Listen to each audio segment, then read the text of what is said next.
Shalom, everyone, and today we start a new book, the book of VaYikra, Leviticus in English. Although Leviticus and VaYikra, there's nothing in common with the two words. VaYikra means "and he called," and just trying to understand what does that mean. It's a whole long session of the study of the Zohar. That basically that's how the Zohar starts. We ended last week's reading, Vayikel Pekudei, about the building of the tabernacle. And then it's speaking about the construction of the tabernacle, the portable temple the Israelites built in the desert. And then the beginning of Vayikra is Vayikra el Moshe. And he called Moses. Vaydaber Hashem elav me'oel moed lemor. And the Lord spoke to him from the tent of the gathering, saying, okay, so basically there is this very peculiar verse speaking about building the temple, the Mishkan. That's a basic, portable temple doesn't sound right. And also tabernacle, I have no idea what does that mean. Mishkan, the dwelling place where the heavens can dwell and touch the earth, which is basically the summary of the whole idea of the 5 books of Moses. What is it that I'm talking about? What is the purpose of a human being?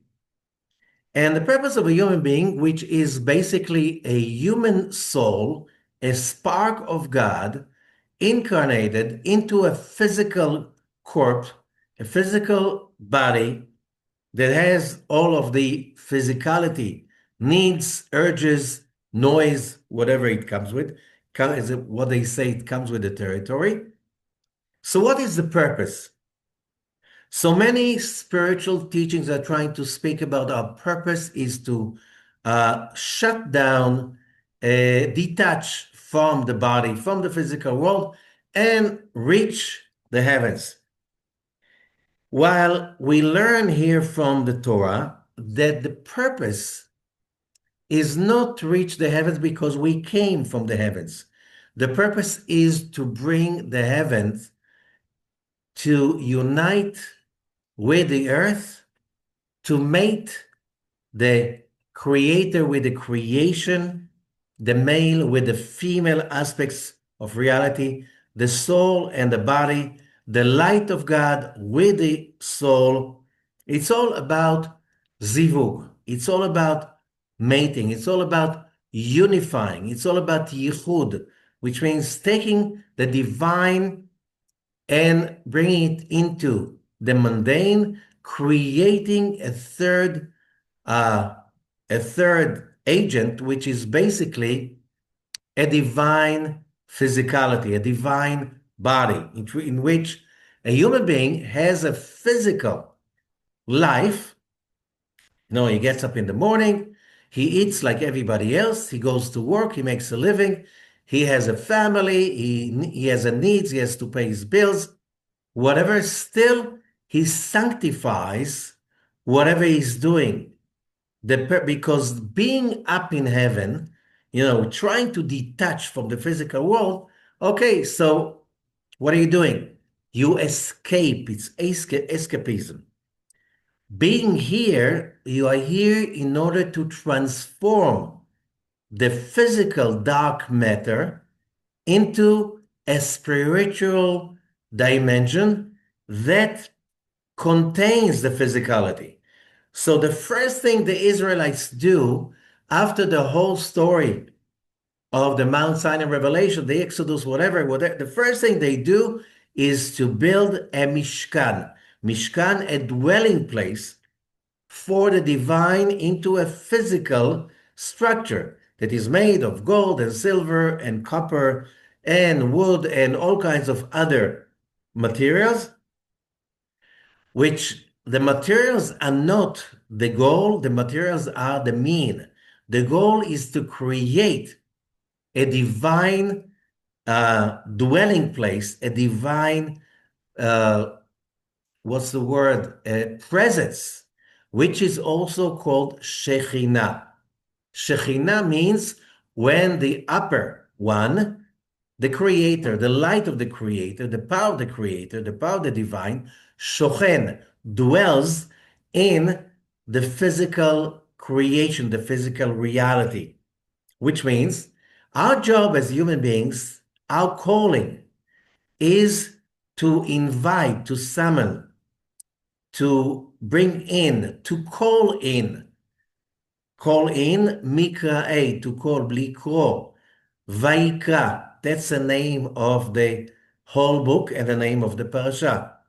To call in the holiness, the divine, into the physical reality. So when the divine dwells in the realms of matter, which is our housing, our community buildings, our home, our body, then when everything becomes divine, then you generate that reality, that experience of harmony and peace. Now we have to remember that peace is in different cultures, the word covers different meanings.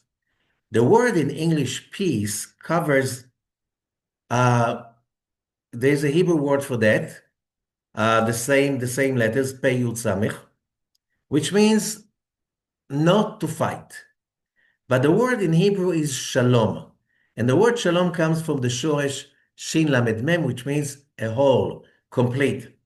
When is our home complete? When is our body complete?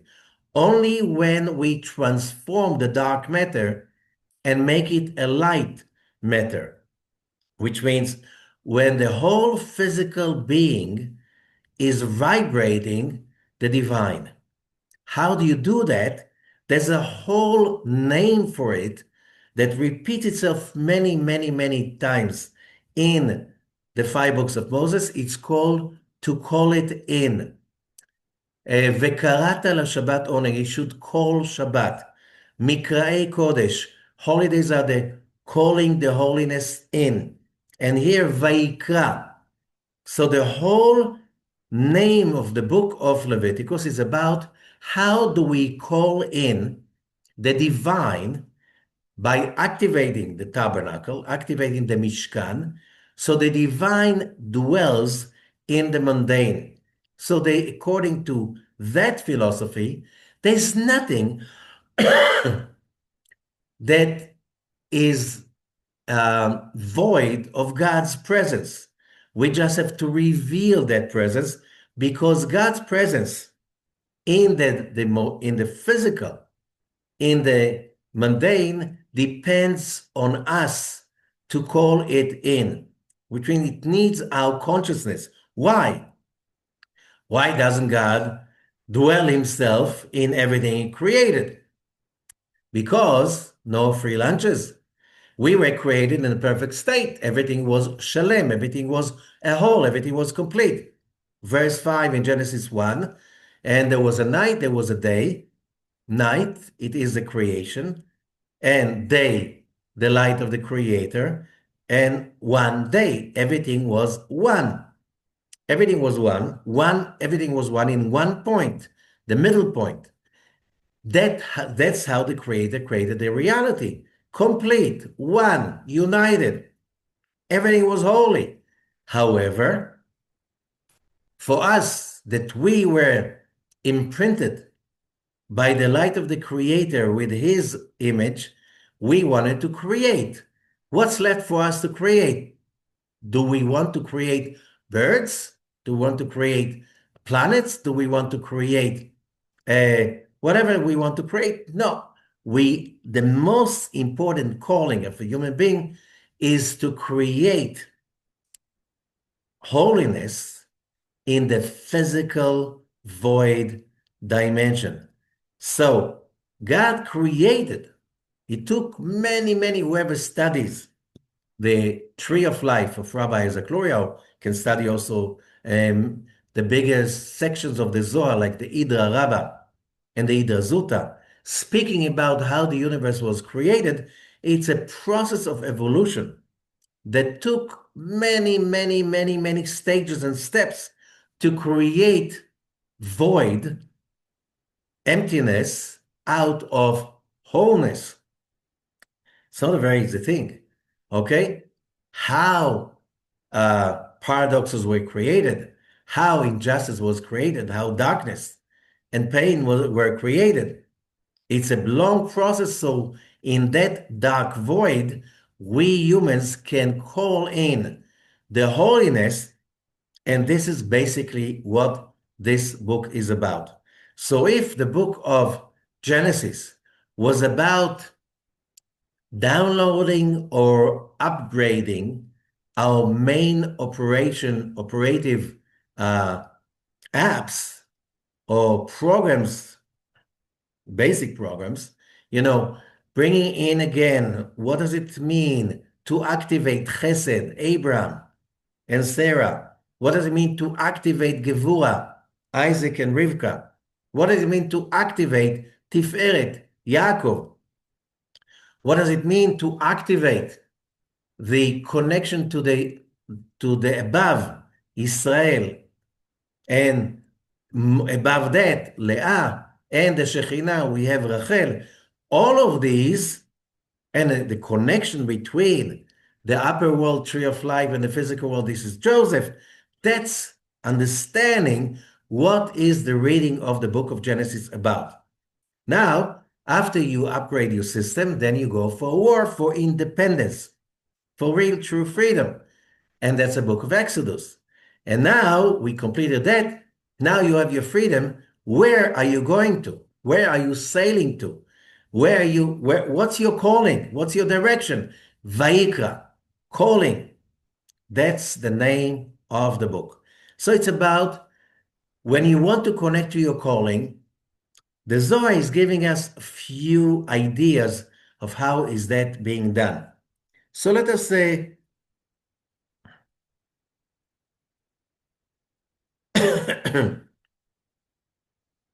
let's just try to understand. So first of all, this simple explanation of VaYikra. What does it mean in he called? It's like God is not mentioned in the beginning of the verse, only in the middle one, in the middle of the verse.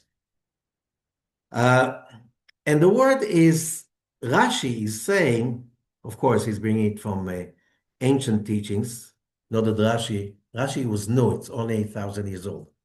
Okay? But Rashi says, Leshon Chiba.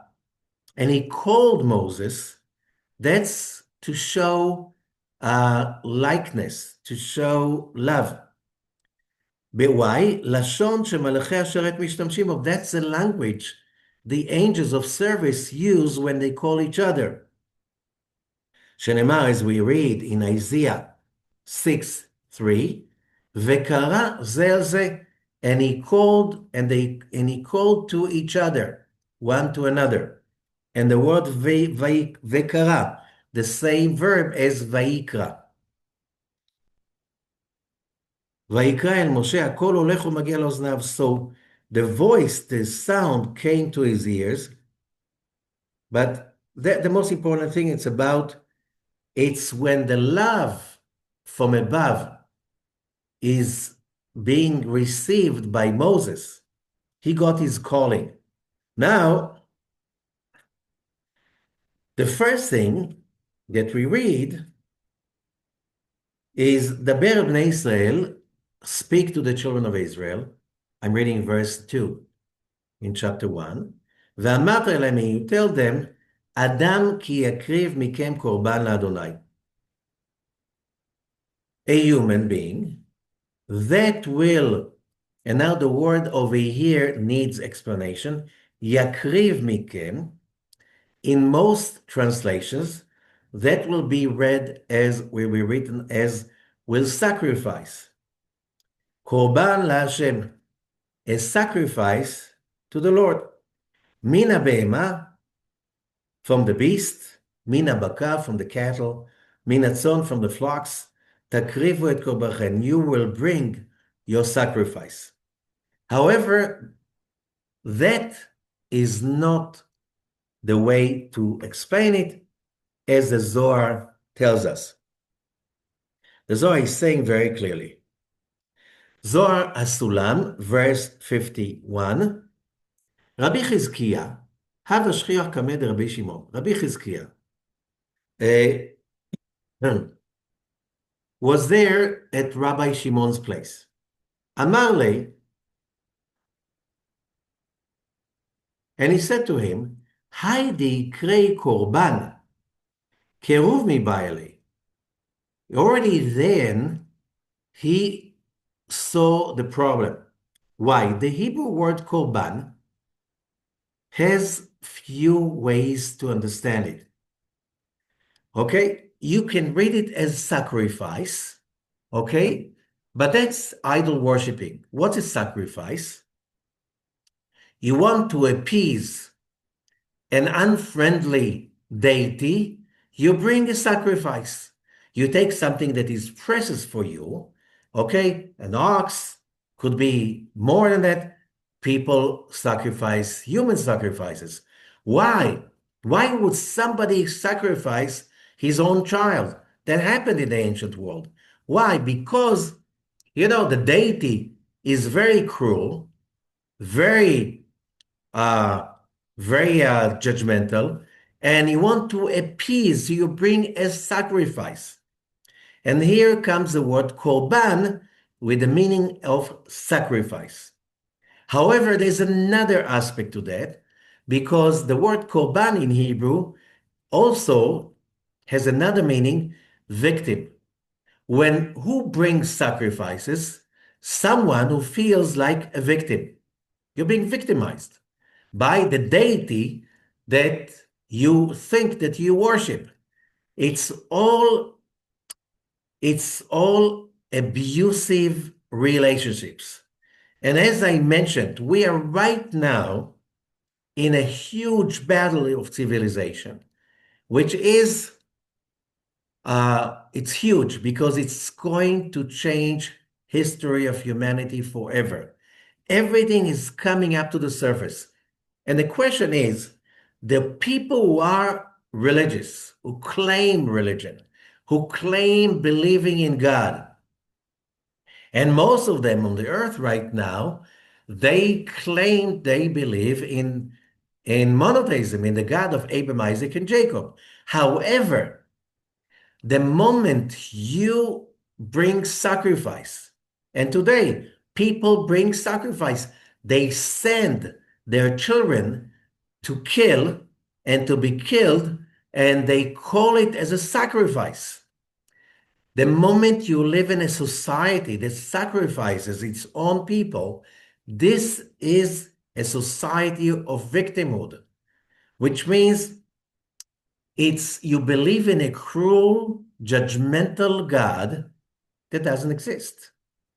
But still, because you are what you imagine, and the movie you run in your mind, in your brain, creates and determines your frequency, your state of mind, determines your movie, determines, the vibration and frequency, and therefore that's how the universe talks to you and you talk to the universe.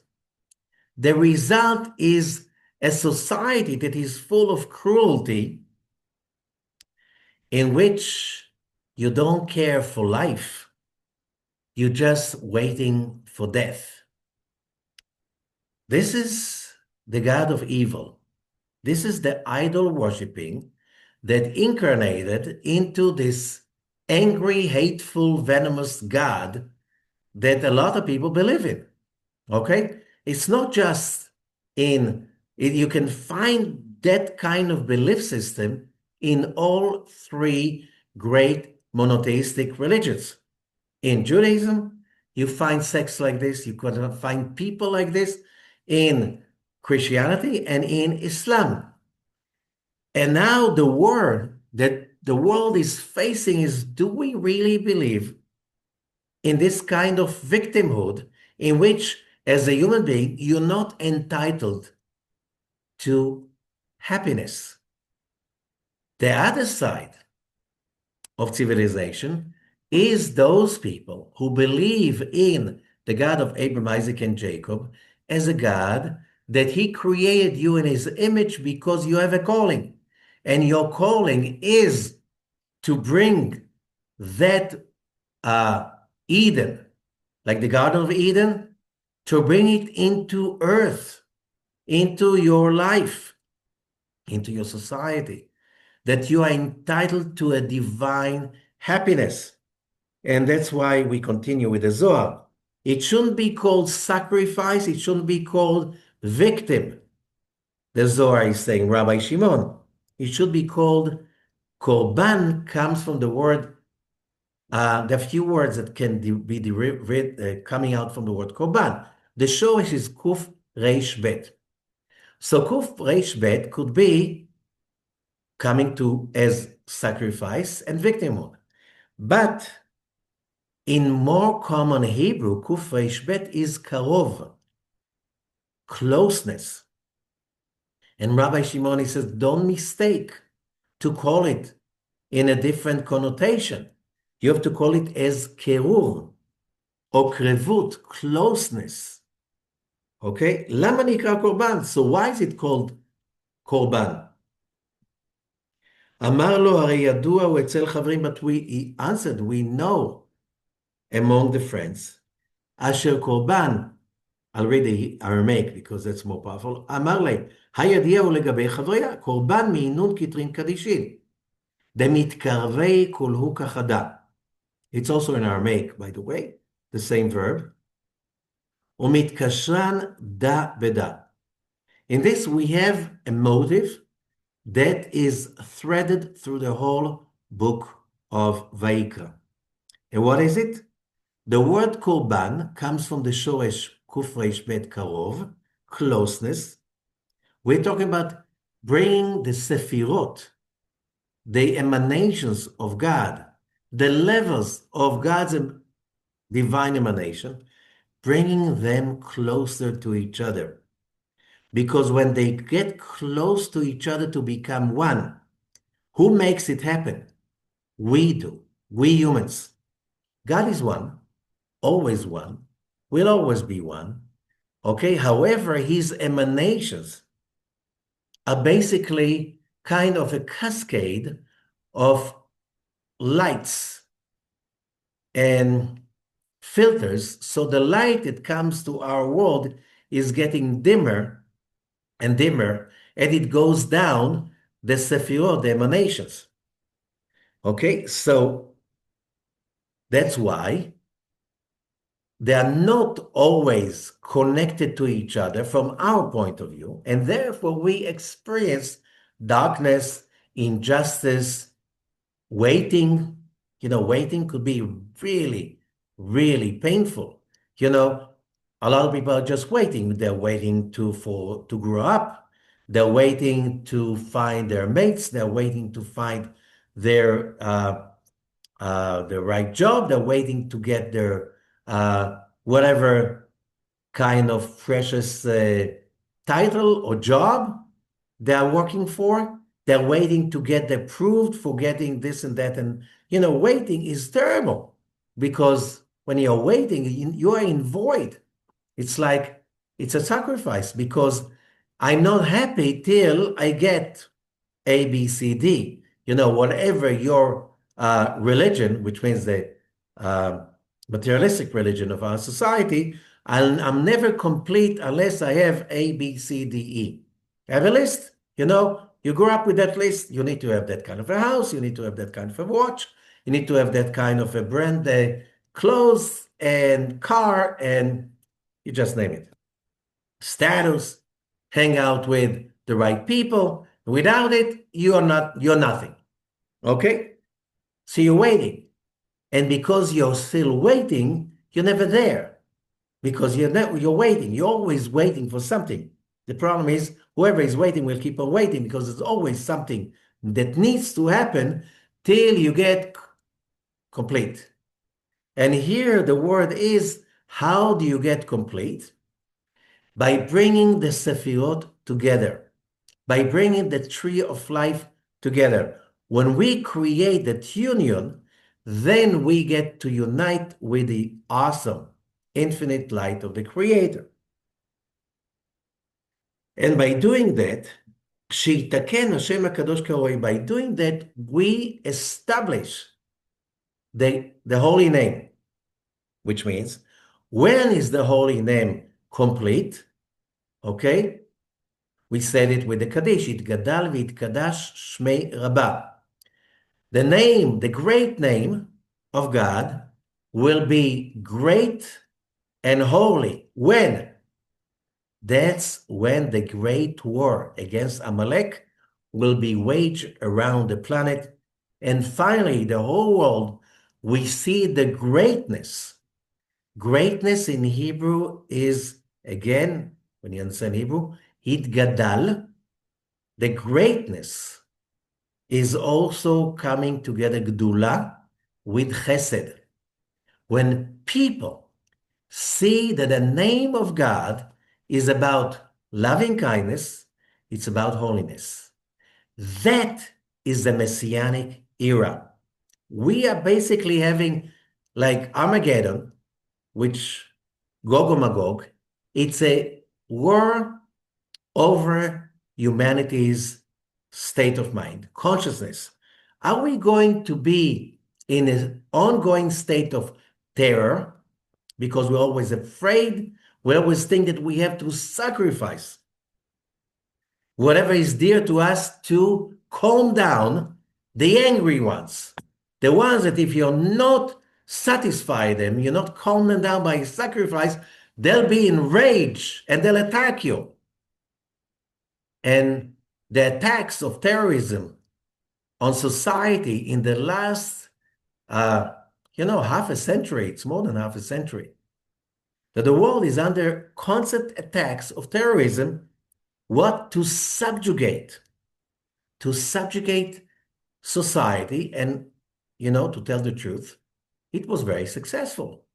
Big part of what was called once the free world is totally subjugated, and it's totally occupied to how do we basically calm down the monsters of rage, and how by sacrificing who we are, what we are, our values, physical, money, pain, you just bribe and bribe and bribe to keep the quiet while you know that you're feeding the monster of rage and hatred that soon enough will be big enough to swallow you up. And it's all about subjugation. And the subjugation starts with terror. Now, how do you break free? By, when you're working, focusing on getting closer to the love of the Creator. That's it, Gadal v'Itkadash Me'Rabah. It's the beginning of the Kaddish. And the Kaddish is speaking about this war exactly. That, was going on for centuries, millennia, but now it's coming to the greatest peak. So when we establish the holy name, and ולייחד אותו כראוי, and we unify the holy name properly in our minds. And when we do that, כדי שימצא רחמים בכל העולמות, because when we do that, we make mercy, rachamim, love, dwell all over the levels. It belongs to our choices, to our attitude. And our attitude will basically determine our latitude. Are we basically down deep in the darkest places of fear, anxiety, hatred?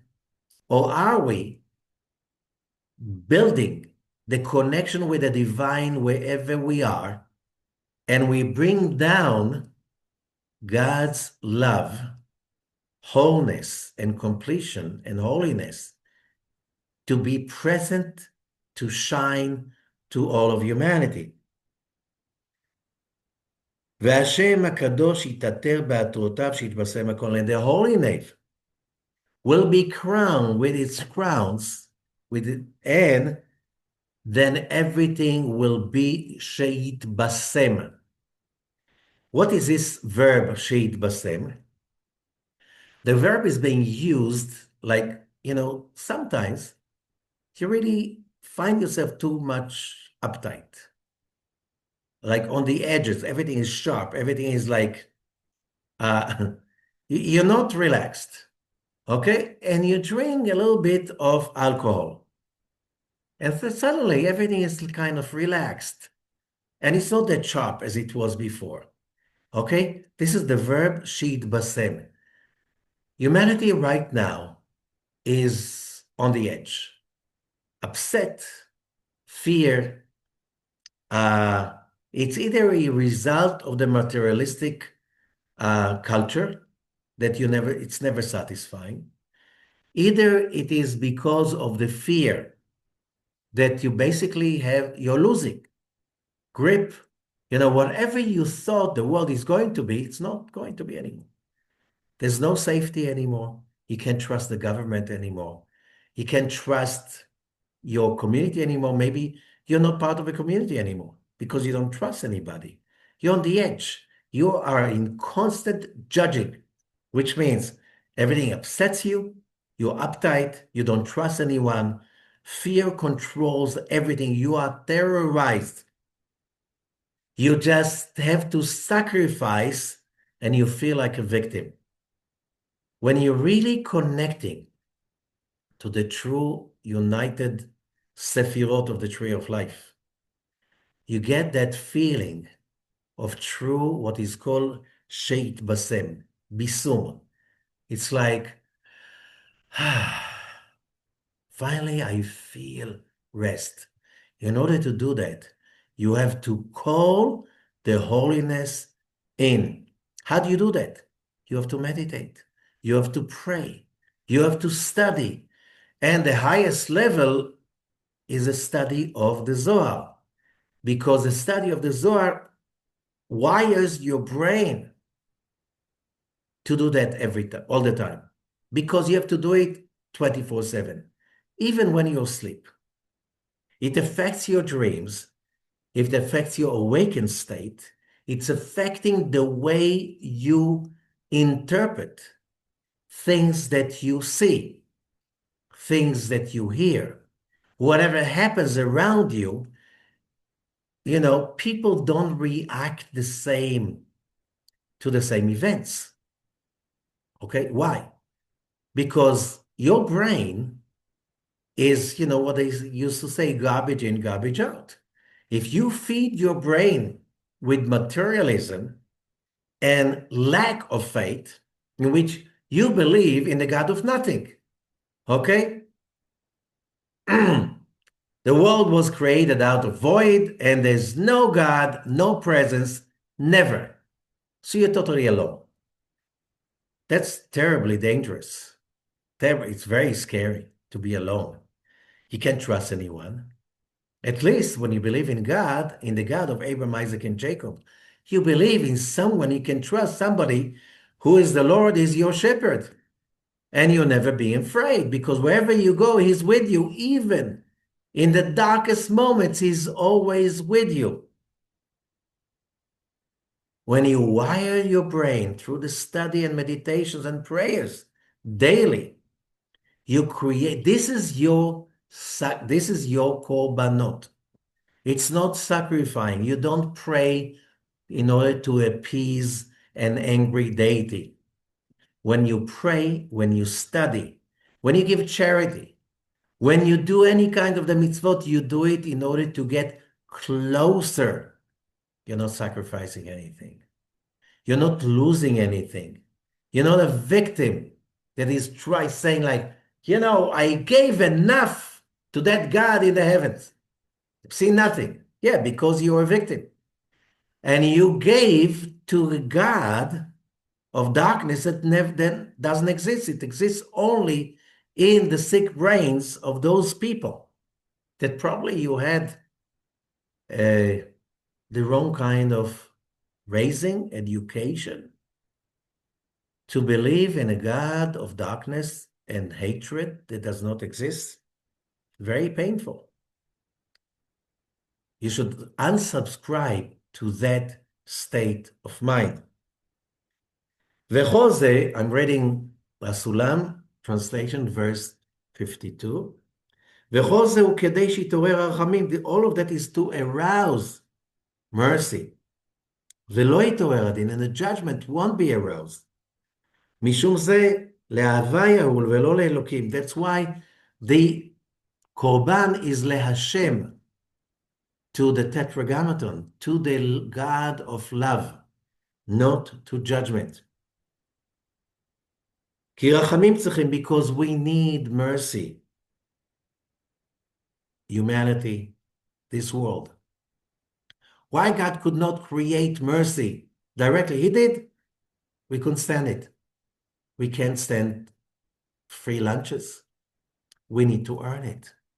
And that's why we backed into a world of chaos. So when we create light out of darkness, sweet out of bitterness, we can own it. And that is basically the thread all along this book, especially this parasha. We can continue with some amazing Zohar. Let's go skip to verse 71 in the Sulam translation. מחשבה דברנש היא רישא דחולה. The Zohar is expanding on that concept that I raise. ומהי מחשבה התפשטו אורחין ושבילין. להסתר אורחוי בהי עלמא, ובעלמא דעתי. ומהי מחשבה התנגיד והתנפיק זוהמה דיצר הרע, להבשלי ולחולה. The thought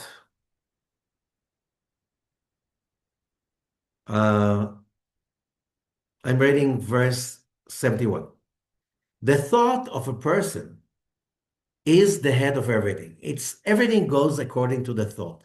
Your thoughts are the most important assets, okay? And therefore, the way you think determines how your life is manifesting. Thoughts are your most precious asset. Remember that. It's the head of everything. וממחשבה הם מתפשטים אורחות ושבילים. From every thought, the path that thought materializes to this physical world and also to the next world, which means your physical world looks as a reflection of your thoughts. When your thoughts are messy, your physical world will look messy. And also when you die or you go to sleep, the upper world will look messy also. Everything is a result, whatever we experience is a result of the thoughts that we develop, harbor, and feed in our minds and hearts. וממחשבה היא נמשכת ויוצאת זוהמה דיצרה להרע לו לכל. From that thought come the filth of the evil inclination to hurt the person and to hurt everyone around, which means you cannot give what you don't have. If you see a person that projects only pain and hurt, that's what he has. You cannot give what you don't have. You're full of hurt and pain. Why are you full of hurt and pain? Your thoughts are hurt and pain. That's what you harbor, that's what you have, that's what you feed, that's what you develop. It's based on your belief system. You change your belief system, you change your thoughts. You change your thoughts, you change your life. And if the thought is filthy, then transgressions, sins, and all kinds of, messy behavior, abusive behavior come out. Idol worshiping, idolatry, bloodshed. And that's why God says, Ki lo machshavotay machshavotechem. That's God says, my thoughts are not your thoughts. Uh,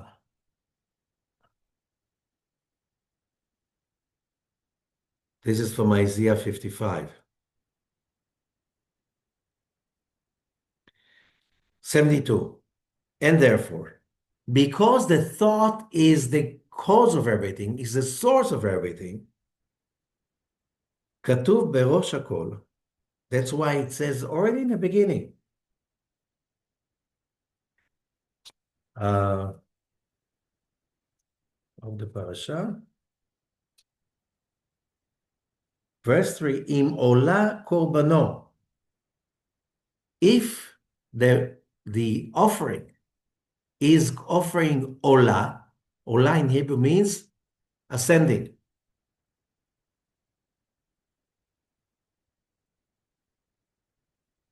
Because the ascending offering, the ola offering, mechaper al המחשבה, it atones for the thought.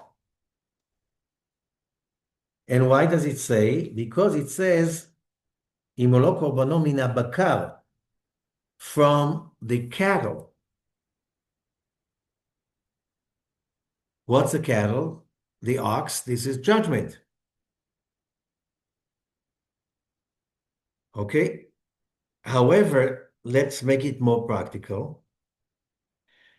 A human being must remember that, our free will is very limited. Our choices are very limited. You're almost incapable of choosing what happens to you. It just happens to you. But we can choose how to react to it. The reaction could be going down, which means upset, anger, feeling victimized, feeling angry, feeling like violence. That could come out of something that happens to us. Okay? If we raise it upwards, which means I'm saying this is a test. In Hebrew, nes. Nes also means fleeing up and above. This is my opportunity. This is my challenge. When I can raise my thoughts up and above, to raise the thought, it's a very simple verb in Hebrew, ola. Ola.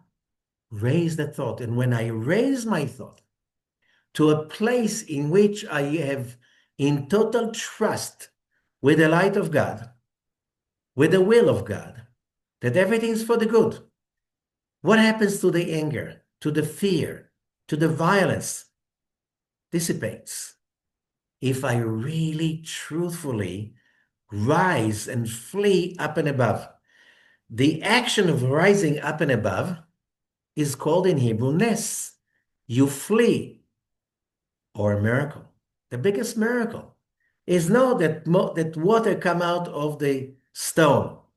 Some people will say, oh, that's coincidence. Oh, some people will say that's witchcraft. The miracle is you want to look at it as a coincidence or a witchcraft, and you raise your thought. That's nes, a miracle. You raise your thought, no, it's all divine light of God. It's all from above. And the action of rising up and above is called ola. Rising up and above. Okay? When we do that, we get our thoughts and then the hearts and then the whole body closer to the tree of life of God. And we attach to it with faith, with emunah, connection. And nothing can get us out of that place of attachment, of oneness and union.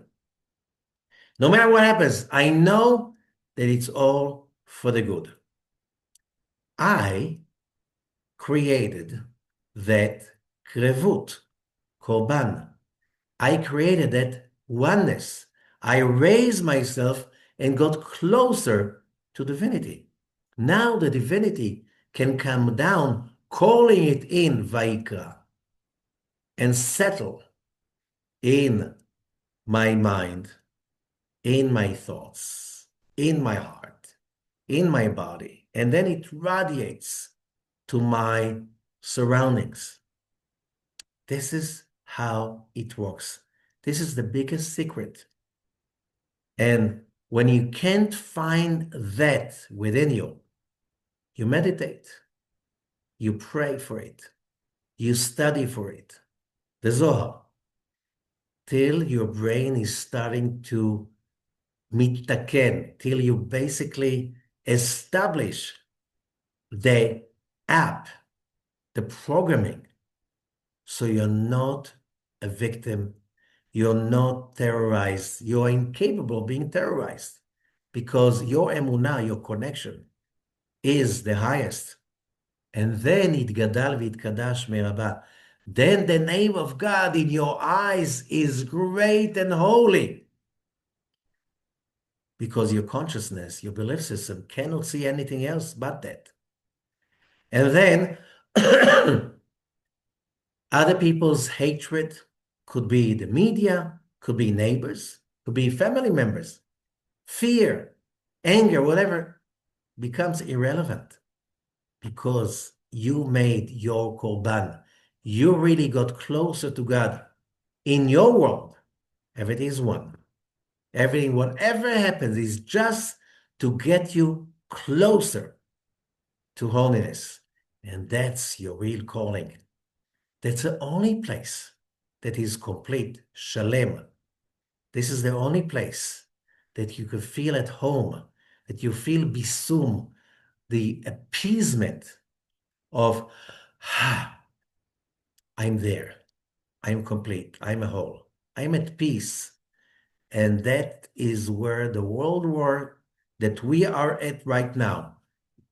Some people are terrorized, crazy, fearful, and some people simply out of the pain, they're starting to look for a way to create the miracle. Lanus velitnoses, to flee up and above and to find the divine. So when we do that, when we study, when we pray, simply think about the rest of the world because everybody has to come to that place finally. Nobody will be doomed forever because God created all humans to be fulfilled, to be successful, to be a whole. And these days are coming closer. There's a meditation. You can find it in the description of this uh, YouTube movie or lecture. Okay, it's all going to be also in the end of the lecture. It's the basic meditation of in Live Kabbalah TV. Repeat it daily, even twice or three times a day. That will help you a lot about generating that kind of human divinity that we all must become. The Mishkan, the dwelling place for God's holiness. Thank you and good luck to all.